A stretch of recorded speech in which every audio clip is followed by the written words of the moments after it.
Hallelujah. Hallelujah. क्योंकि परमेश्वर चाहते हम निराशा में भी आशा रखें। Yes. परमेश्वर कुछ बड़ा करने वाला है। हालेलुया।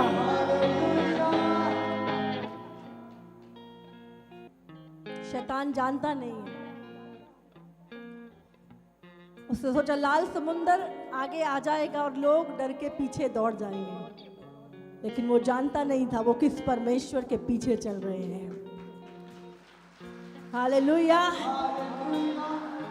मैं बोल रही हूं, मत डरो किसी भी चीज से, क्योंकि डर तुम्हारा हिस्सा नहीं है। समुंदर में, लाल समुंदर के दो भाग होंगे आपके लिए। शैतान डरा सकता है बस, लेकिन अगर आपका विश्वास दृढ़ है वो खुद भागेगा आपको देख के, यीशु मसीह के नाम से। हालेलुया। और सचमुच हम मिस कर रहे हैं, लेकिन हम आनंदित हैं क्योंकि कुछ बड़ा होने जा रहा है। उनके यहाँ पे ना आने से हमारी आशा कम नहीं हो, हमारी आशा बढ़ गई है कि प्रभु इससे भी उत्तम, इससे भी बड़ा कुछ करने जा रहा है यीशु मसीह के नाम से। हालेलुया। अपनी आंखों को बंद करें, अपने हृदय को तैयार करें। परमेश्वर आज का वचन मेरे जीवन में 100 गुना फल लेकर आए। बोला परमेश्वर मेरे हृदय रूपी भूमि को तैयार कर, ताकि जब तेरा वचन रूपी बीज बोया जाए तो 100 गुना फल लाए, यीशु के नाम से। आमीन, आमीन।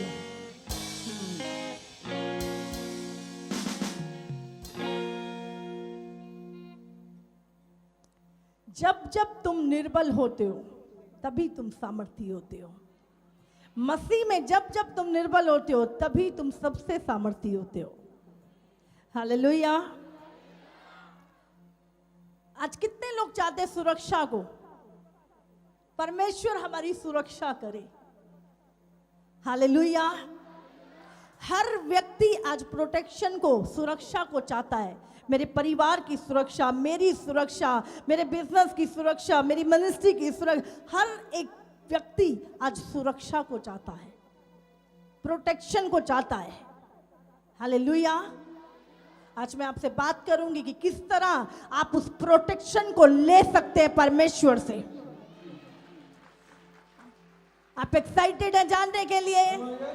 आप तैयार हैं जानने के लिए कैसे हम परमेश्वर की सुरक्षा को अपने जीवन में ले सकते हैं?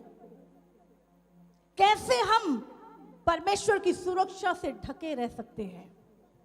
किस तरह परमेश्वर की कवरिंग हमारे ऊपर रहेगी? बोलो मैं जानना चाहता हूं आज, क्योंकि मैं सुरक्षा में रहना चाहता हूं।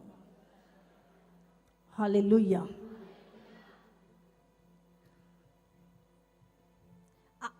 वो सुरक्षा बाइबल में लिखा है, परमेश्वर की साथ वाचा आपको कवरिंग देती है। परमेश्वर के साथ जो आपकी वाचा बंधी हुई है वो आपको ढक के रखती है हमेशा। हालेलुया। कहते जहां जहां वाचा का संदूक जाता था वहां वहां परमेश्वर अपने लोगों की सुरक्षा करता था और उनकी अगुवाई करता था। हालेलुया।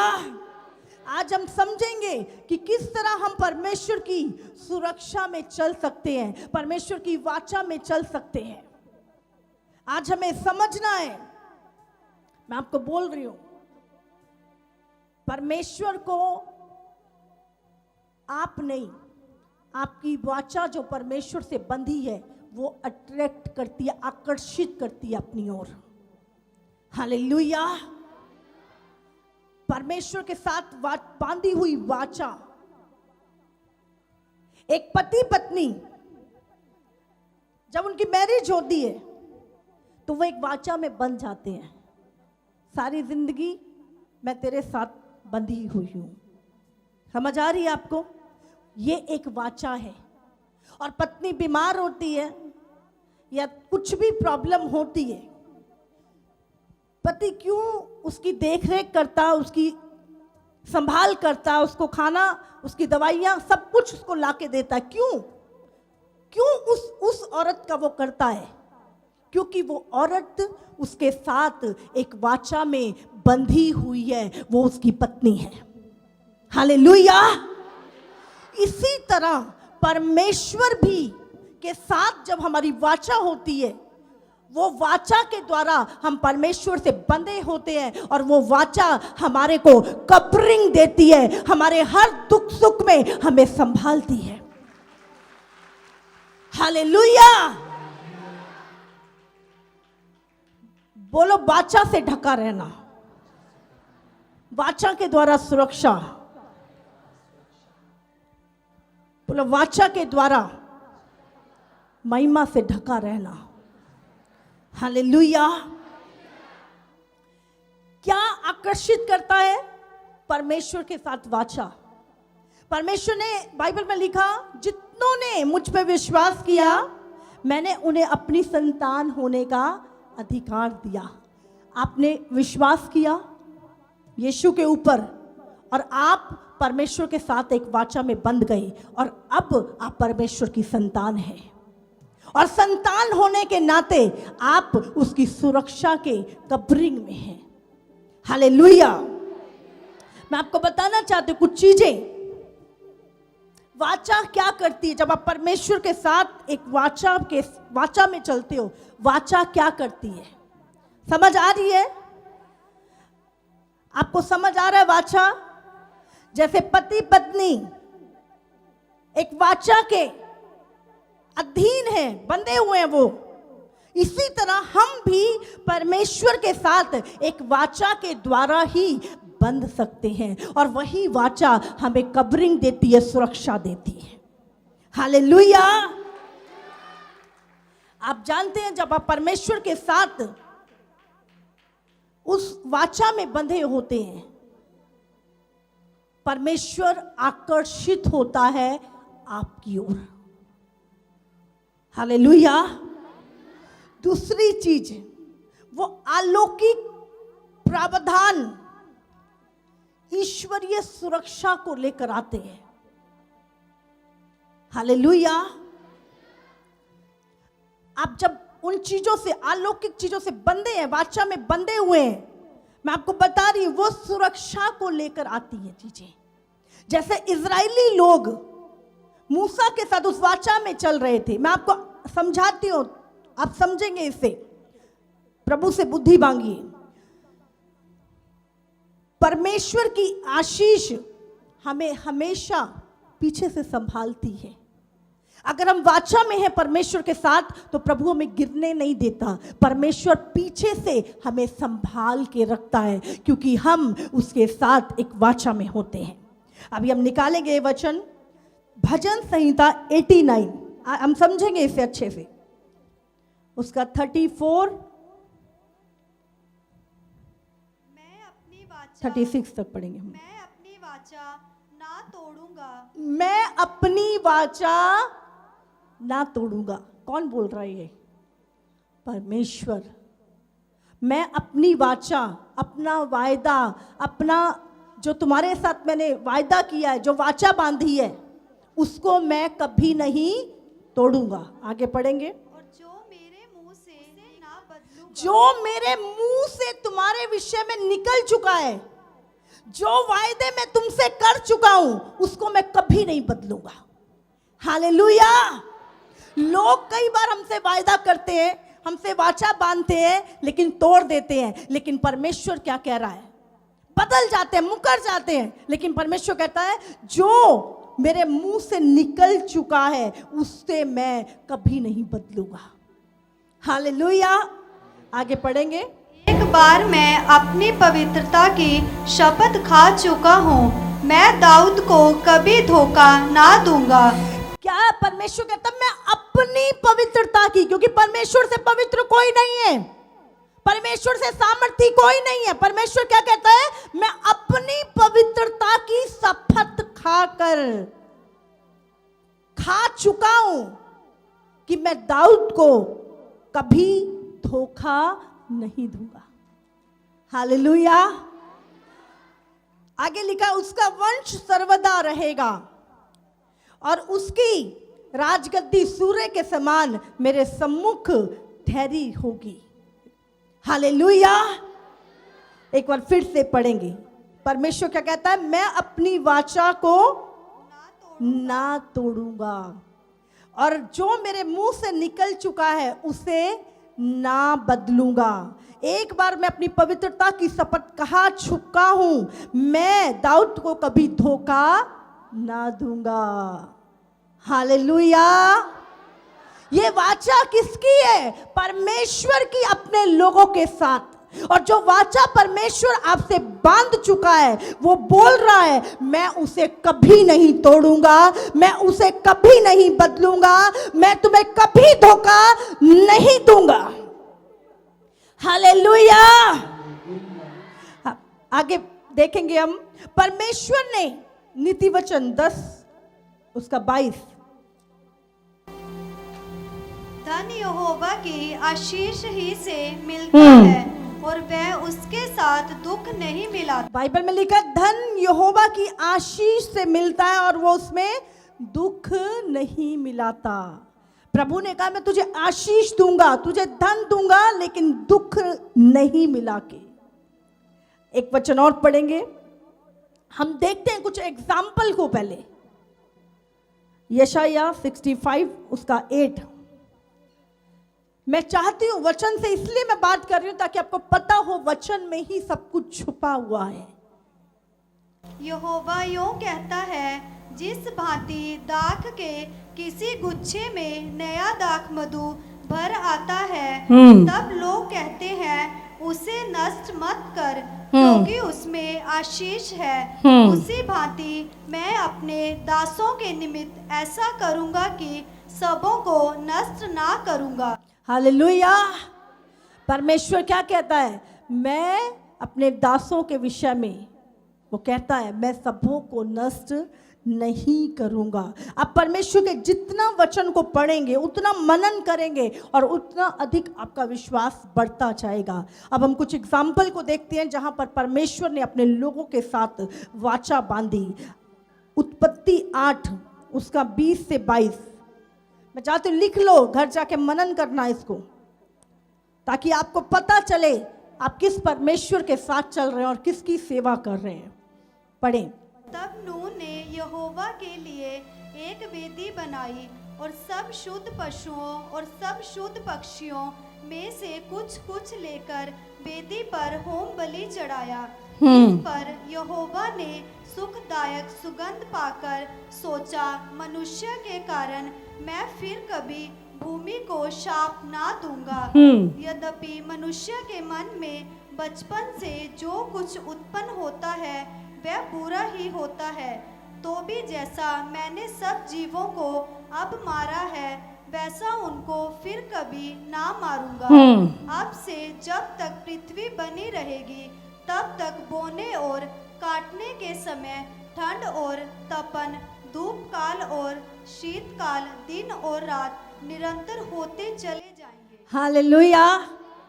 हम यहाँ पर देखते हैं कि जब नूह ने परमेश्वर को होम बलि चढ़ाए, उसने उसकी वेदी बनाई और उस पर भेंट चढ़ाई। बाइबल में लिखा है परमेश्वर, आप जानते हैं परमेश्वर कभी भी संसार को खत्म ना करता अगर शैतान ने उस संसार को गंदा ना किया होता।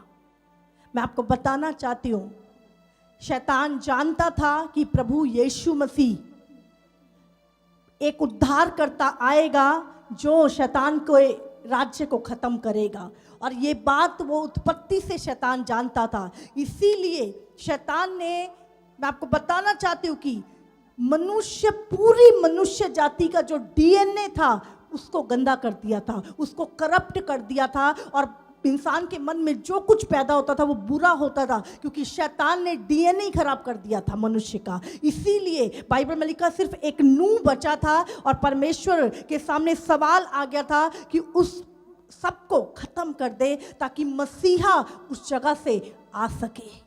हालेलुया। कई बार हमें लगता है कि कैसे परमेश्वर ने ऐसा किया। मैं आपको बताना चाहती हूँ कि शैतान डर चुका था शुरुआत से ही। वो जानता था एक मसीहा आएगा और उसे खत्म करने के लिए उसने मनुष्य के डीएनए के ऊपर अटैक किया। हालेलुया। हम यहाँ पर देखते हैं कि परमेश्वर ने नूह के साथ वाचा बांधी। हालेलुया। क्या वाचा बांधी? परमेश्वर ने कहा अब जैसे सारे दुनिया खत्म हुई है, मैं ऐसे कभी भी मनुष्य को खत्म नहीं करूंगा। और फिर प्रभु कहता है अब से जब तक पृथ्वी बनी रहेगी तब तक बोने और काटने का समय आता है। बोने काटने का समय, हम बीज बोते हैं, फसल काटते हैं, ये टाइम किसने मुकर्रर किया? परमेश्वर ने मनुष्य के साथ वाचा बांधी कि मैं बोने और काटने का समय, ठंड और तपन का, गर्मी और सर्दी, धूप काल और शीतकाल, दिन और रात अब से निरंतर होते जाएंगे तुम्हारे लिए।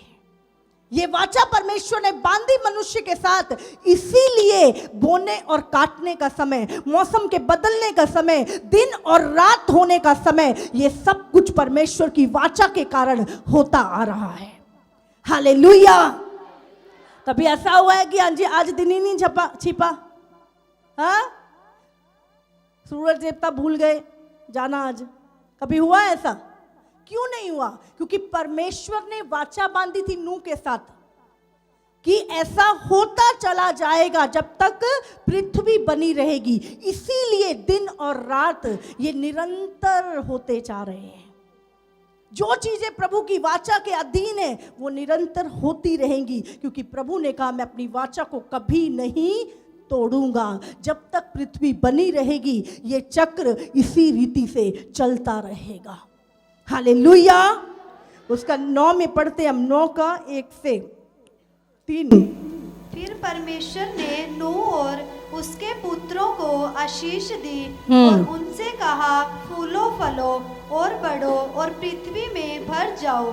तुम्हारा डर और भय पृथ्वी के सब पशुओं और आकाश के सब पक्षियों और भूमि पर के सब रेंगने वाले जंतुओं और समुद्र की सब मछलियों पर बना रहेगा। हालेलुया। परमेश्वर ने नूह को, जब प्रलय आई, पूरी संसार नाश हो गया, परमेश्वर ने नूह को बचाया, क्योंकि नूह के आगे वंश से ही मसीहा को आना था।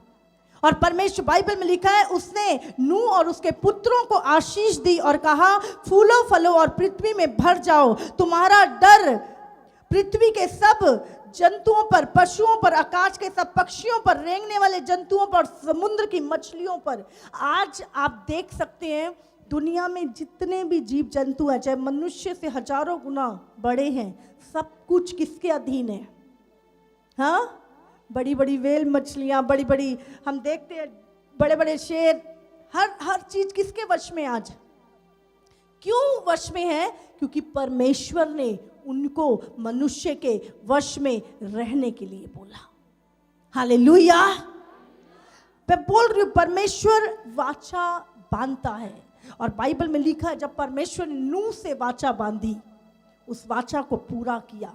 उस वाचा के अधीन परमेश्वर ने वो प्रावधान दिया कि नूह, सारा संसार डूब जाएगा, पर तू जो धर्मी है, मैं तेरे साथ वाचा बांधता हूं कि तू और तेरा घराना उद्धार पाएंगे, बचेंगे। हालेलुया। और बाइबल में लिखा उसके साथ परमेश्वर ने वो प्रोविजन भी उसको दिया। वो जहाज बनाने का तरीका, जो दुनिया में पहला जहाज बना था नूह का, उसका तरीका उसे बनाया परमेश्वर ने, सब कुछ। हालेलुया।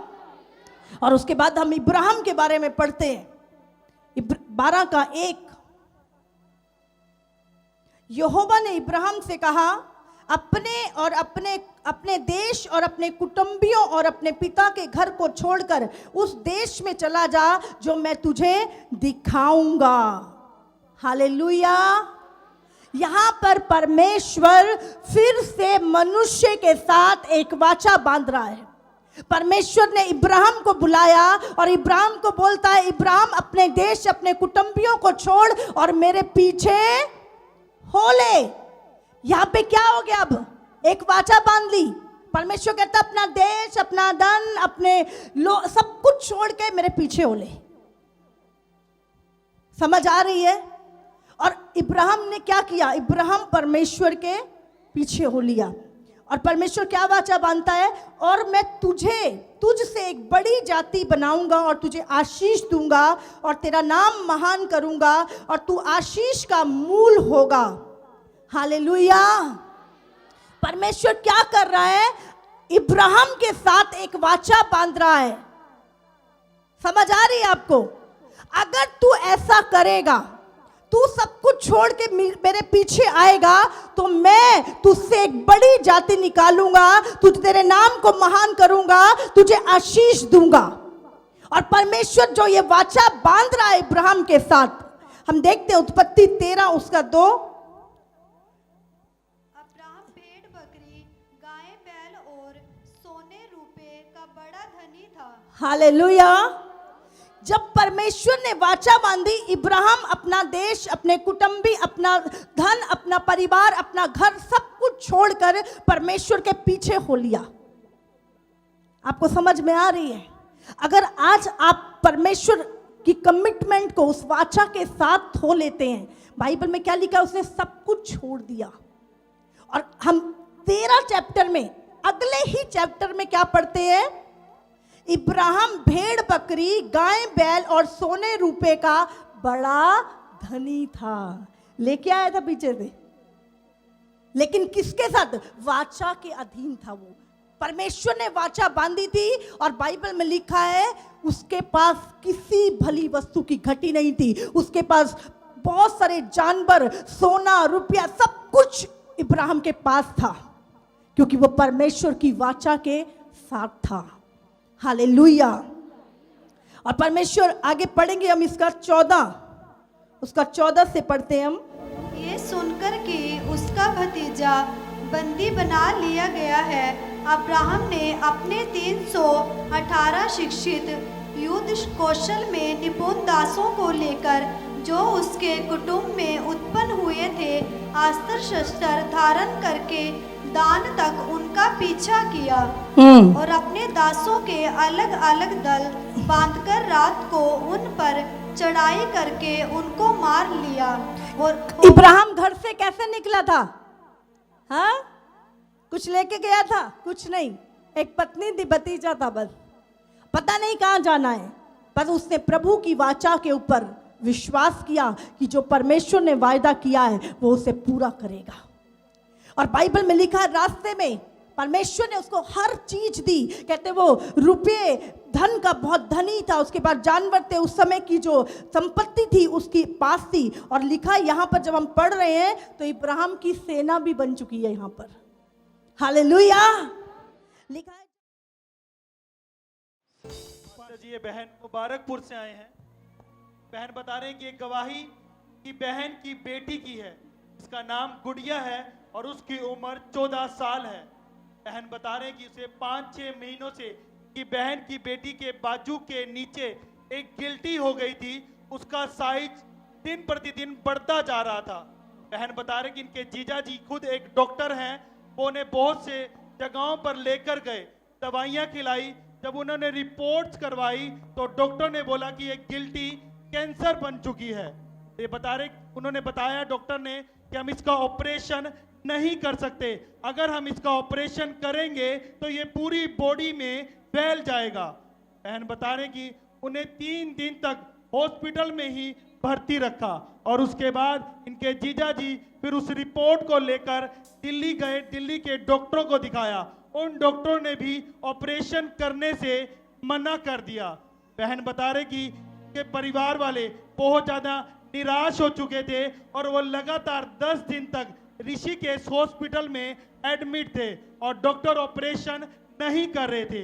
बहन बता रहे कि उसके बाद इनके जीजा जी ने इन्हें फोन कर ये प्रॉब्लम को बताया और उसी डॉक्टर ने, दिल्ली के डॉक्टर ने, वहाँ के डॉक्टर ने मना कर दिया कि जो इसको कैंसर है वो बढ़ चुका है और अगर इसका ऑपरेशन करवाया तो ये पूरी बॉडी में फैल जाएगा। और उसकी उम्र 14 साल की है और दिल्ली भी उसको जवाब मिल गया, सब जगह जवाब मिल गया और अब बहुत निराश हो गए वो लोग। और उन्होंने आपसे बात की।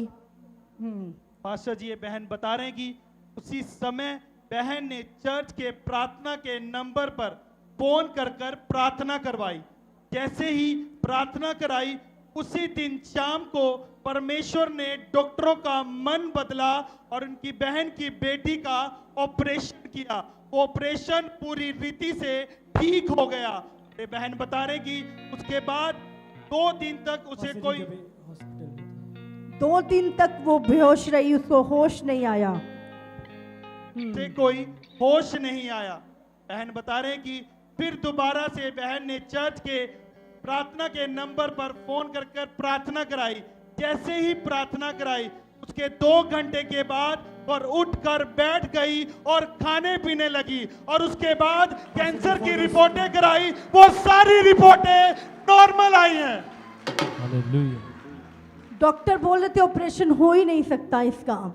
और जब आपने प्रार्थना करवाई, उसके बाद डॉक्टर ने बोला हम ऑपरेशन करेंगे। वो राजी हो गए और ऑपरेशन किया, उसकी गिल्टी निकली।